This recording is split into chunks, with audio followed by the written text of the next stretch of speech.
Hello everyone, welcome to my YouTube channel let's study साथ साथ। तो जैसा कि आपको पता है, मैंने आपसे कहा था कि जैसे जॉन गोल्सवर्दी के हमने एमसीक्यूज़ किए हैं, इसी सीरीज़ में हम आगे जॉन मिल्टन के वर्क पर या उनकी लाइफ के बारे में जितने भी एमसीक्यूज़ बनते हैं उन्हें सॉल्व करेंगे। तो आज से मैं ये मिल्टन की सीरीज़ शुरू कर रही हूँ, जिसमें हम जॉन मिल्टन के सारे वर्क से रिलेटेड बहुत सारे एमसीक्यूज़ को करने वाले हैं, ठीक है। और साथ ही केबीएस की सीरीज़ भी चल रही है, जिसमें मैंने पहले ग्रामर स्टार्ट की है। अगर आप ग्रामर को बेसिक से जानना चाहते हैं तो आप उस वीडियो को देख सकते हैं। और कल से ही मैंने ये सीरीज़ शुरू की है, और एक दिन हम एमसीक्यूज़ किया करेंगे लिटरेचर के, और एक दिन हम ग्रामर का एक टॉपिक सॉल्व किया करेंगे, ठीक है। तो शुरू करते हैं आज की वीडियो, जिसमें मैं जॉन मिल्टन के करीब 30 क्वेश्चन को सॉल्व कराऊंगी। फर्स्ट क्वेश्चन है, Thy soul was like a star and dwelt apart. Thou hadst a voice whose sound was like the sea. Who said and where? ये लाइन कौन कहता है और कहाँ कहता है? बहुत ही फेमस लाइन है। Thy soul was like a star and dwelt apart. In fact figure of speech में भी इस लाइन को पूछ लिया जाता है, तो साथ के साथ हम फिगर ऑफ स्पीच भी फाइंड आउट करते चलेंगे। तो बताइए फिगर ऑफ स्पीच कौन सी है यहाँ पर, बताइए क्या होगा इसका right answer? Thou soul was like a star and dwelt apart. Thou hadst a voice whose sound was like the sea. Okay, देखिए लाइक कंपैरिजन किया जा रहा है, और ये ऐसा किस में होता है? सिमिली में, ठीक है। तो फिगर ऑफ स्पीच क्या है यहाँ? सिमिली। और अगर हम आंसर की बात करें तो आंसर इसमें क्या होगा? ऑप्शंस हैं Wordsworth in sonnet on Milton, Arnold in Shakespeare, Collins in ancient mariner. तो यहाँ पर जो राइट आंसर है वो क्या है? वर्ड्सवर्थ, ठीक है। ये वर्ड्सवर्थ कहते हैं अपना इन्होंने एक सोनेट लिखा है मिल्टन की मृत्यु पर, इन्होंने एक सोनेट लिखा था, और उसका नाम हम लंदन 1802 भी बोलते हैं, ठीक है। एक मिनट, यहाँ पर लिखते हैं लंदन 1802, और उसमें ये लाइन दी गई है, thou soul was like a star. तो ये मिल्टन को ऐसा कह रहे हैं, ठीक है।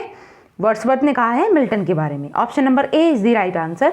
Now moving to the next question है, yet thy heart the lowliest duties on herself did lay.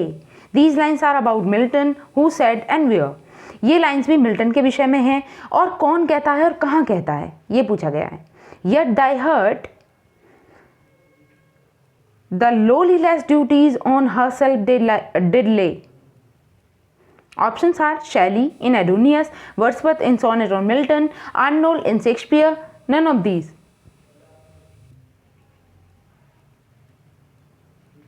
What is the correct answer?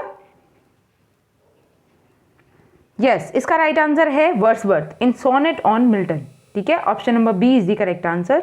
Moving to the next देखते हैं। I hope it is visible to you.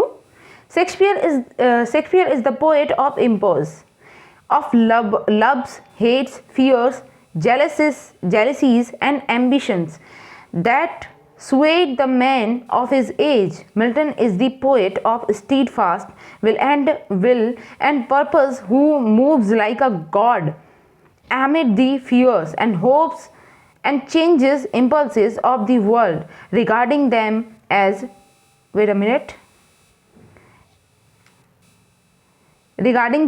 tribal and momentary things that can never swerve a great soul from its course. Whose comment is this? काफ़ी लेंदी comment है, आपको दोबारा से understand करना होगा। क्या है? Shakespeare is the poet of impulse, of loves, hates, fears, jealousies and ambitions that swayed the man of his age. Milton is the poet of steadfast will and purpose, who moves like a god amid the fear and hopes and changing impulses of the world, regarding them as a trivial and momentary things that can never swerve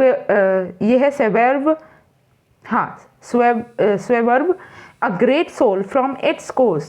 Whose comment is this? किसने कहा है ये? Options are Compton रिकेट ने, Oliver Elton, George सैम्पसन, long यानी WJ long. क्या होगा इसका right answer?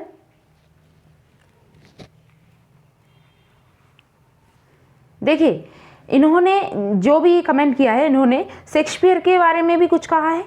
Shakespeare के बारे में क्या कहते हैं कि the poet of impulse of loves, hates, fears, jealousies and ambition, okay, and that swayed the man of his as.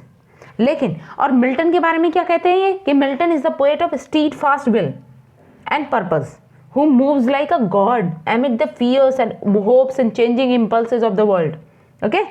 तो कौन है ऐसे राइटर जिन्होंने शेक्सपियर और मिल्टन दोनों पर कमेंट किए हैं अपने? तो इनका नाम है W.J. Long. Option number D is the right answer.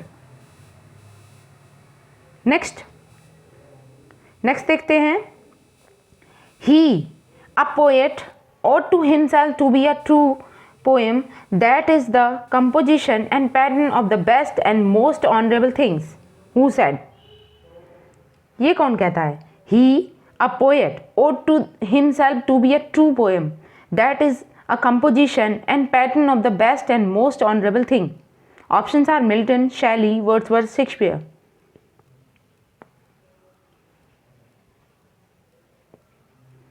इसका करेक्ट आंसर क्या होगा? Yes, the right answer is Milton. Now moving to the next. Before one can write literature, which is the expression of the ideal, he must first develop in himself the ideal man, the lofty ideal of यहाँ पर थोड़ा misprint हुआ है, Fra Angeliso, who said? इस statement को कौन कहता है? Before one can write literature, which is the expression of the ideal, he must first develop in himself the ideal man, the lofty ideal of the French Angeliou. Options are Shelley, Wordsworth, Shakespeare, Milton. तो इसका correct answer भी क्या होगा? Milton. लेकिन आपको ये ध्यान में रखनी है, बहुत ही इंपॉर्टेंट स्टेटमेंट है। Next, because Milton's human, he must know the best of humanity. Whose comment is this? Because Milton's human, he must know the best of humanity. Best in humanity. Compton Rickett, Long, Albert, Hudson. What is the correct answer?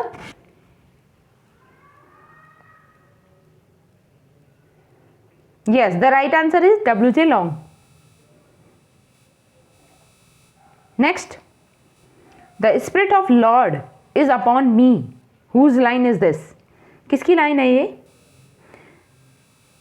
The spirit of Lord is upon me. बताइए किसकी line है? Options are Milton, Shelley, Wordsworth, none of these. तो इसका भी right answer क्या है? John Milton. ठीक है, ध्यान रखना है, अभी तो मिल्टन की सीरीज चल रही तो आप आसानी से गैस कर सकते हो, लेकिन फिर भी आपको ये याद कर लेनी है statement. His style was unconsciously sublime because he lived and thought consciously in a sublime atmosphere. Whose comment is this?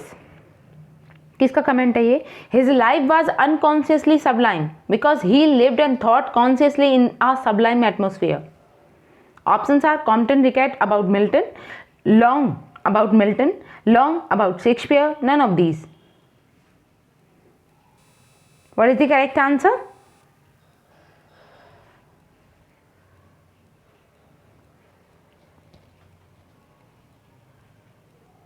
सोचिए, आंसर कीजिए, क्या होगा इसका राइट आंसर? यस, ये कहते हैं W.J. लॉन्ग। किसके बारे में? मिल्टन के बारे में। नेक्स्ट, द ओड का नेम क्या है? On the morning of Christ nativity. ठीक है, ये क्राइस्ट नेटिविटी ओड भी बोल देते हैं। The ode on the morning of Christ nativity was begin on, वो किस दिन शुरू होता है? Options are Christmas day 1628, Christmas day 1629, Easter day 1640, none of these. तो कब इसकी बिगिनिंग मानी जाती है? The ode on the morning of Christ nativity.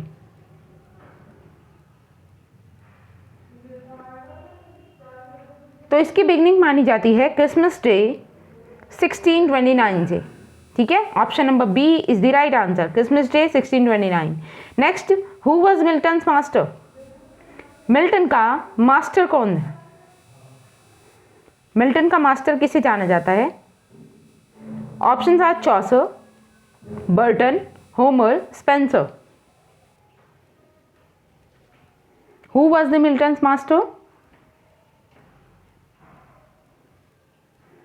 Yes, he is Spencer. ठीक है? Now moving to the next.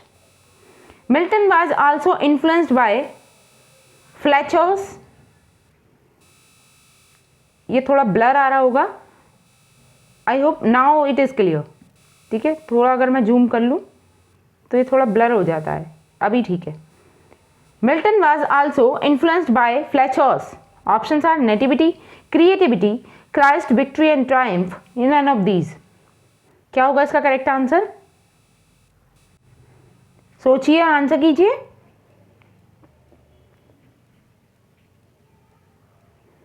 Yes, the correct answer is Christ, victory and triumph. Option number C is the correct answer.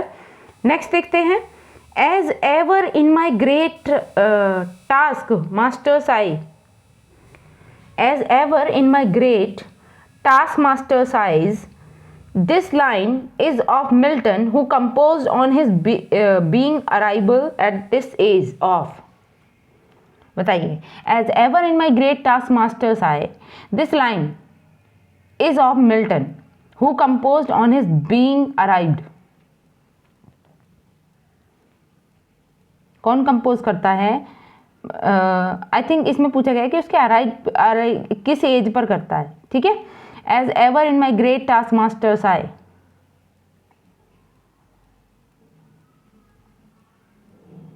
Options are 23, 24, 25, 26.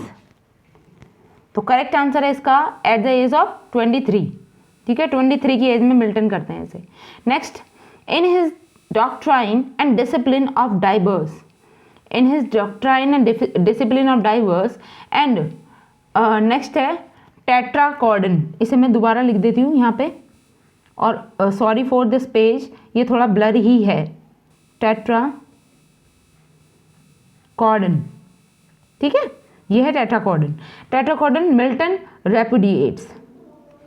In his doctrine and discipline of diverse and tetrachordon, Milton repudiates. Options are marriage, love, romance, sex. क्या होगा right answer? तो किसे रेपुडिएट्स करते हैं? ये करते हैं marriage के लिए. ठीक है, option number A is the correct answer, marriage. Next है, for I thought it based to be traveling at my ease for intellectual culture while my fellow countrymen at home were fighting for liberty. Who gave up traveling with this plea? इस अर्जी के आधार पर कौन gave up कर देता है travelling से? अर्जी क्या है? For I thought it best to be traveling at my ease for intellectual culture while my fellow countrymen at home were fighting for liberty. Options are Shakespeare, Shelley, Wordsworth, Milton. What is the correct answer? Yes, इसका correct answer है Milton. Option number D is the right answer. Next, in the sonnet, me thought I saw my late espoused. यहाँ पर ई है ये. ठीक है, ई इस तरीके से ESPOUSED. ठीक है, espoused. In the sonnet, me thought I saw my late espoused saint. Milton celebrates his first wife, second wife, third wife या fourth wife. मिल्टन ने एक सोनेट लिखा है जिसका नाम है methought I saw my late espoused saint. तो इसमें वो अपनी किस वाइफ के बारे में चर्चा कर रहे हैं? First wife, second wife, third wife या फोर्थ वाइफ? ये तो आपको पता ही है कि मिल्टन ने 4 बार शादी की थी. Yes, correct answer is second wife. Next देखते हैं, who commented on Milton saying. कौन मिल्टन की कहावत पर कमेंट करता है? This man cuts us all out and the ancient too. कौन कमेंट करता है ये? Who commented on Milton saying, "This man cuts us all out and the ancient too"? Options are Dryden, Wordsworth, Arnold, none of these. क्या होगा right answer? Yes, correct answer is Dryden. Option number A is the right answer. Next चलते हैं. The meaning of L'Allegro. बहुत कई बार पूछा गया question है, बहुत ही इंपॉर्टेंट क्वेश्चन है. ठीक है, और क्या कह रहा है? The meaning of L'Allegro. L'Allegro का मीनिंग क्या होता है? द जॉयस और हैप्पी मैन, द मेलनकॉली और sad man, the heavenly man after death, या नन ऑफ दीज. तो एल एल्जेरो का मतलब क्या होता है? Yes, the correct answer is joyous and happy man. L'Allegro means होता है जॉयस और happy man. Option number A is the correct answer. Next देखते हैं. Which poem of Milton are joyous almost Elizabethan in character? बताइए, Milton की कौन सी poem है वो? Which poems of Milton are joyous almost Elizabethan in character? Options are poems written after blindness, poems written during war, Horton poems, या फिर none of these. What is the correct answer?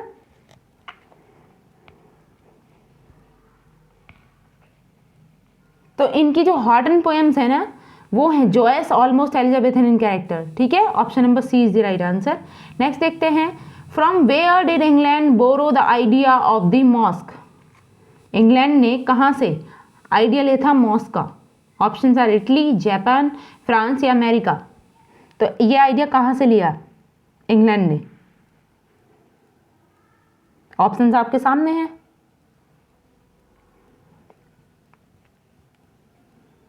Yes, the correct answer is Italy.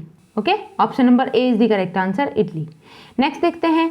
एरोपोगाशिया highlights. एरोपोगाशिया highlight किस चीज से है? बताइए, किस चीज को हाईलाइट करता है एरोपोगाशिया? Options are freedom of sex, freedom of divorce, freedom to adopt any religion, या फिर लास्ट पार्ट है इसका freedom of the press. Press की फ्रीडम के बारे में करता है. किसे सपोर्ट करता है ये? किसे हाईलाइट करता है? क्या होगा राइट आंसर? तो एरोपोगासिया किसे हाईलाइट करता है? Freedom of the press. इसे मैं दोबारा लिख देती हूँ, ब्लर हो रहा है. ये है फ्रीडम ऑफ द प्रेस. ठीक है, नेक्स्ट देख लेते हैं. Paradise Lost is in. Paradise Lost को बेसिकली किस जॉनर में लिखा गया था? ये क्या एक ब्लैंक वर्स थी, फ्री वर्स थी, स्टेंजा फॉर्म थी, या स्पेंसर इन स्टेंजा? क्या होगा right answer? Paradise Lost is in blank verse, free verse, stanza form, Spenser in stanza. सोचिए, आंसर कीजिए. यस, करेक्ट आंसर है ब्लैंक वर्स. पैराडाइज लॉस्ट को ध्यान रखना है, ब्लैंक वर्स में लिखी गई है. ठीक है, ब्लैंक वर्स. नेक्स्ट चलते हैं. Who has describe Paradise Lost as the dream, wait a minute, as the dream of a Puritan fallen asleep over his Bible? Who has described Paradise Lost? किसने Paradise Lost को ऐसे describe किया है? As the dream of a Puritan fallen asleep over his Bible. Options are George Sampson, Rickett, या Lamartine. None of these. What is the correct answer? सोचिए, answer कीजिए. Yeah, the correct answer is Lamartine. ठीक है, option number C is the right answer. Next है. In Milton's life the period from 1632 to 1637 is popularly known as. बताइए, Milton के जीवन में जो टाइम पीरियड रहा है 1632 से लेकर 1637 का, उसे किस नाम से जाना जाता है? Horton period, blindness period, melancholic period, या फिर Boston period? What is the correct answer? Yes, इसे हम जानते हैं हॉर्टन पीरियड के नाम से. Option number A is the right answer. Next देखते हैं. Milton has given his views on poetry in his poem. Milton ने अपनी किस पोएम में अपने व्यूज रखे हैं पोएट्री पर? His views on poetry. Options are Comus, Paradise Lost, Lycidas, none of these. सोचिए, आंसर कीजिए। Yes, the correct answer is option C, Lycidas. इसे एक ऑटोबायोग्राफिकल पोएम भी कह सकते हो आप, क्योंकि उन्होंने अपने व्यूज इसमें रिप्रेजेंट किए हैं लेसिडस में। नेक्स्ट है, the abilities of the poet are the inspired gift of God rarely bestowed. Who said? किसने ये बात कही है? The ability of poet are the inspired gift of God rarely bestowed. Who said? Options are Milton, Shelley, Wordsworth, none of these. तो क्या होगा right answer? Yes, the correct answer is Milton. Option number A is the right answer. Next चलते हैं, how sweet is divine philosophy. How sweet is divine philosophy, not harsh and crabbed as dull fools suppose, but sweet as is Apollo's lute. Where do these lines appear? ये line हमें कहाँ देखने को मिलती हैं? How sweet is divine philosophy, not harsh and crabbed as dull fools suppose, but sweet as in Apollo's lute. Where do these lines appear? Options are in Milton's Lycidas, Milton's Paradise Lost, Milton's Comus, none of these. सोचिए, answer कीजिए। Yes, these lines are from in Milton's Comus. Next is, when Milton wrote on the morning of Christ nativity his age was. जब Milton ने ये work लिखा, कौन सा work? ये odd जो लिखा था उन्होंने, on the morning of Christ nativity, उस टाइम उनकी उम्र कितनी थी? Options are 21, 22, 23, 24। What is the correct answer? Yes, correct answer is 21. The age was 21. Next is L. Algero and L. Penseroso. Arcades, Comus, Lycidas belong to. ये सारी चीज़ें, ये सारे वर्क किससे बिलोंग करते हैं? L'Allegro, Il Penseroso, Arcades, Comus, Lycidas. Options are melancholic period, Boston period, Horton period, none of these. तो किससे बिलोंग करते हैं ये? सोचिए, आंसर कीजिए। Yes, these works are belong to Horton period. ठीक है, option number C is the correct answer. Next चलते हैं, restoration came in. Restoration age की शुरुआत कहाँ से मानी जाती है? 1660, 1661, 62, 63। What is the correct answer? The time period of restoration came. Restoration age कहाँ से शुरू होती है? Yes, it is a start from 1660. Okay, moving to the next. Great plague occurred. ये great plague मतलब जैसे कि आप कोविड-19 को अब कभी नहीं भूलोगे, तो वो पूरा ईयर जो था वो कोविड-19 के नाम हुआ 2019। ओके, ऐसे ही यहाँ पर पूछा जा रहा है कि ग्रेट प्लेग एक तरीके की बीमारी आई थी जो बहुत महामारी की तरह फैल गई थी। ठीक है, तो ये किस ईयर की मानी जाती है? ऑप्शंस आर 1665, 1666, 1667 या फिर 1668। क्या होगा right answer? Yes, great plague occurred in 1665। तो आज के लिए हम इतना ही रखेंगे। आई होप मेरी ये वीडियो आपको अच्छी लगी होगी, और अगर वीडियो अच्छी लगी है तो प्लीज़ इसे लाइक करें, शेयर करें और मेरे चैनल को सब्सक्राइब कर लें इसी तरीके की इंटरेस्टिंग वीडियो देखने के लिए। और यदि आप साथ ही साथ KBS की तैयारी भी कर रहे हैं या फिर UP TGT PGT में भी ग्रामर का बहुत बड़ा रोल है, आप चाहो तो ग्रामर की क्लासेस भी देखना शुरू कर सकते हो। अभी एक ही क्लास निकली है, आप उस क्लास को जाकर देखिए, और आपकी अगर अंडरस्टैंडिंग डेवलप होती है, अगर आपको वर्ब समझ आती है, तो आगे की क्लास देखिएगा। ठीक है, तो कल हम ग्रामर की क्लास लेंगे नेक्स्ट, फिर आपके इसके ही नेक्स्ट MCQs चलेंगे। ठीक है, तो तब तक के लिए thanks for watching, keep learning and keep supporting me, and don't forget to comment और सजेस्ट मी। ठीक है, ओके, थैंक यू।